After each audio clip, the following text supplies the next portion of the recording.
नमस्कार, welcome to फुलवारी। आप सब लोग कैसे हैं? आई होप सब अच्छे से होंगे।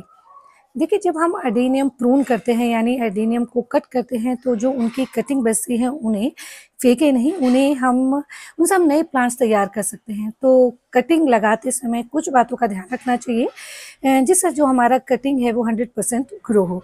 तो ये कौन सी बातें हैं या कौन से टिप्स हैं, यही आज हम आपके साथ इस वीडियो में शेयर करेंगे।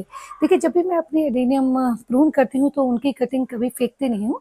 और मैंने अपने जो एडेनियम प्रून किए हैं उनकी कटिंग से एक मिनी फॉरेस्ट तैयार किया है।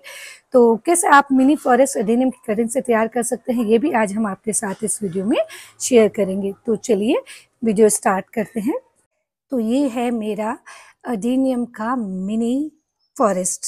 जी हाँ, मैं इसे अडेनियम का मिनी फॉरेस्ट इसलिए कहती हूँ क्योंकि जब भी मैं प्रूनिंग करती हूँ और अपने अडेनियम की कटिंग वगैरह करती हूँ तो जो भी कटिंग बचती है मैं इन ट्रेज में लगा देती हूँ और एकदम से ये देखिए जंगल की तरह हो गया है। और काफ़ी सारे इसमें निकाल के प्लांट्स फिर मैं गिफ्ट कर देती हूँ या जब वो काफ़ी मेच्योर से हो जाते हैं, कटिंग काफ़ी हेल्दी लगने लगती है तो मैं उन्हें अलग पॉट में रिपोर्ट कर देती हूँ। तो देखिए कितना खूबसूरत लग रहा है ये मिनी फॉरेस्ट एडेनियम का। और इसमें काफ़ी सारी बड्स भी आई हुई हैं। ये देखिए, इसमें कुछ ग्राफ्टेड एडेनियम की कटिंग भी लगी हुई है और कुछ देसी वैरायटी की जो एडेनियम है उनकी कटिंग भी लगी हुई है। देखिए कितने अच्छे से बड्स आई हुई हैं। और अभी कुछ दिन पहले भी इसमें फ्लावरिंग हुई थी। तो कुछ कटिंग मेरी इसमें मेरे ख्याल से 1 महीने पहले मैंने लगाई हैं, कुछ काफ़ी पुरानी हैं, ये कुछ नई कटिंग्स हैं क्योंकि जब मैंने कुछ दिन पहले अपने एडेनियम ये प्रून किए थे तो जो उनकी कटिंग बची थी वो मैंने इसमें पॉट में लगा दी थी। तो इस तरह से ये देखिए, किसी एक बड़े आप प्लास्टिक या टेराकोटा वगैरह की किसी भी कोई ट्रे लें और उसमें इस तरह से जो भी आप कटिंग आपके एडेनियम की हो इस तरह से आप कटिंग लगा दीजिए। और जब वो कटिंग काफ़ी मैच्योर हो जाए तब आप उनसे अलग से प्लांट तैयार कर सकते हैं। देखिए कितने खूबसूरत लगते हैं। और जब ये सब में फ्लावर्स आते हैं, कुछ दिन पहले आए थे तो बहुत खूबसूरत लगते हैं। अभी भी ये देखिए खिलने के लिए एकदम तैयार है। लगभग सभी कटिंग्स पे बड्स बनी हुई हैं। तो देखिए कितने खूबसूरत ये लग रहे हैं। तो कटिंग लगाने के लिए वैसे जो एडेनियम की कटिंग होती है, कटिंग इजीली ग्रो हो जाती है, बस कुछ बातों का ध्यान रखना होता है। तो कटिंग लगाते समय किन किन बातों का ध्यान रखना है वो मैं आपको बताती हूँ। तो फिर आपकी जो कटिंग है वो 100% ग्रो होगी। क्योंकि देखिए ये जो एडेनियम के प्लांट होते हैं काफ़ी एक्सपेंसिव होते हैं। छोटा ही प्लांट नर्सरी में जो देसी वैरायटी का होता है 250 से स्टार्ट होता है।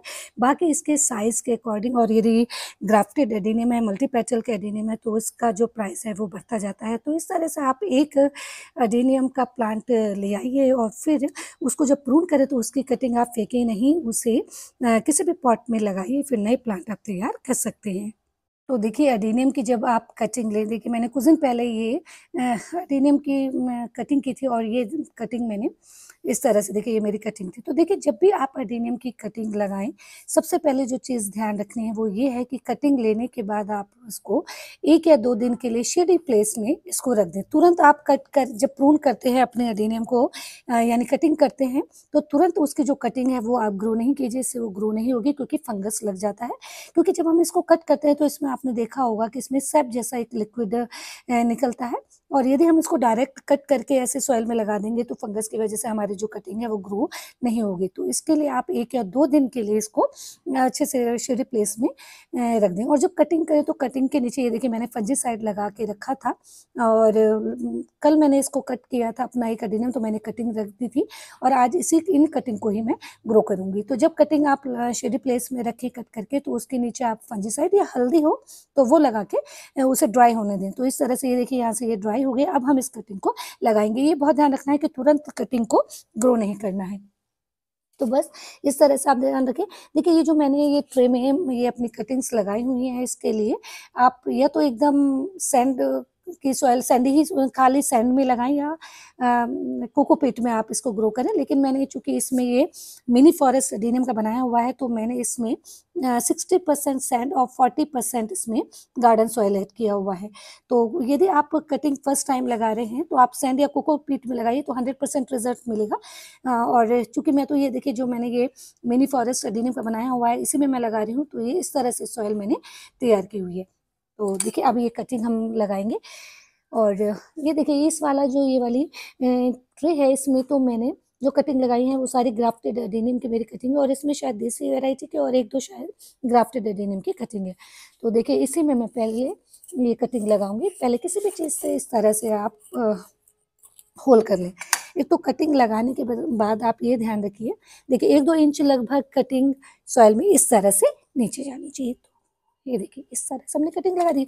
इसके पास थोड़ा सा प्लेस यहाँ पे बचा हुआ है, तो यहाँ पे हम दूसरी कटिंग लगा देंगे। किसी भी चीज़ से आप होल कर लीजिए और फिर इस कटिंग को इस तरह से लगा दीजिए। बस भाई ये ध्यान रखें कटिंग हिलनी नहीं चाहिए। और 7 डेज के लिए आप इसको, देखिए मैंने तो इसमें चूंकि ये अपना मिनी फॉरेस्ट बनाया हुआ है इसमें लगाया, लेकिन जिस अलग पॉट में आप छोटे पॉट में कटिंग लगाइए, सैंड या कोकोपीट में लगाइए, और कटिंग लगाने के बाद 8 या 10 दिन उसको आप ऐसी जगह रखें जहाँ सिर्फ सुबह की 1 घंटे की धूप उसको मिले, और फिर 1 वीक के बाद आप उसको फुल सनलाइट में रखें। और कटिंग हिलनी नहीं चाहिए, ये आप ध्यान रखें। पानी भी बहुत ज़्यादा नहीं देना है। जिस समय कटिंग लगाएं सॉइल को पहले से गीला कर लें, फिर पानी आपको नहीं देना है। जब आप देखें जिस भी पॉट में आपने कटिंग लगाई है एकदम ड्राई हो गई है सॉइल, तभी आप पानी दीजिए। और कटिंग बिल्कुल हिलाए नहीं। कई बार क्या होता है कि जब हम कटिंग ग्रो करते हैं तो अब हम उसको चेक करते रहते हैं कि अरे उसमें ग्रोथ दिखाई दे रही है या नहीं, तो उसको हिलाना नहीं है कटिंग को। यदि ऐसे करेंगे तो कटिंग कभी भी ग्रो नहीं होती, क्योंकि काफ़ी लोगों का कहना होता है कि हमने कटिंग एडेनियम की कटिंग लगाई, हमारी जो एडेनियम की कटिंग है वो ग्रो नहीं होती है। तो बस 2-3 चीज़ों का आपको ध्यान रखना है, तो फिर आप एडेनियम की कटिंग लगाकर नए प्लांट फ्री में तैयार कर सकते हैं। तो ये देखिए ये जो मेरा ये मिनी फॉरेस्ट है, इसकी टाइम टू टाइम मैं ऐसे क्लीन इसको करती रहती हूँ, और कितना खूबसूरत ये लग रहा है। तो आप भी जब भी अपने एडेनियम को प्रून करें, कटिंग फेंके नहीं, कटिंग को किसी भी पॉट में लगाइए, और जब बहुत सारी कटिंग हो तो इसी तरह से मिनी फॉरेस्ट एडेनियम का तैयार कीजिए। जब इसमें पूरी फ्लावरिंग होती है तब इसकी जो सुंदरता है वो देखने लायक होती है। तो देखिए कितने खूबसूरत खूबसूरत ये फूल लगते हैं। हाँ, तो इस तरह से आप जब भी अपने एडेनियम को प्रून करें, उनकी कटिंग फेंके नहीं, उन्हें एक हाँ, पॉट में, एक बड़े से किसी भी ट्रे में या बड़े पॉट में आप लगाइए, और इस तरह से मिनी फॉरेस्ट तैयार कीजिए, और फ्री में आप इसकी कटिंग लगाकर काफ़ी सारे प्लांट्स तैयार कर सकते हैं। आई होप ये वीडियो आपको अच्छा लगा होगा। यदि ये वीडियो अच्छा लगे, ये जानकारी आपको अच्छी लगी हो, तो प्लीज़ लाइक और शेयर कीजिए, और प्लांट से रिलेटेड कंटेंट के लिए फुलवारी को सब्सक्राइब कीजिए। मिलते हैं एक नए वीडियो में एक नए प्लांट के साथ। Till then, bye bye.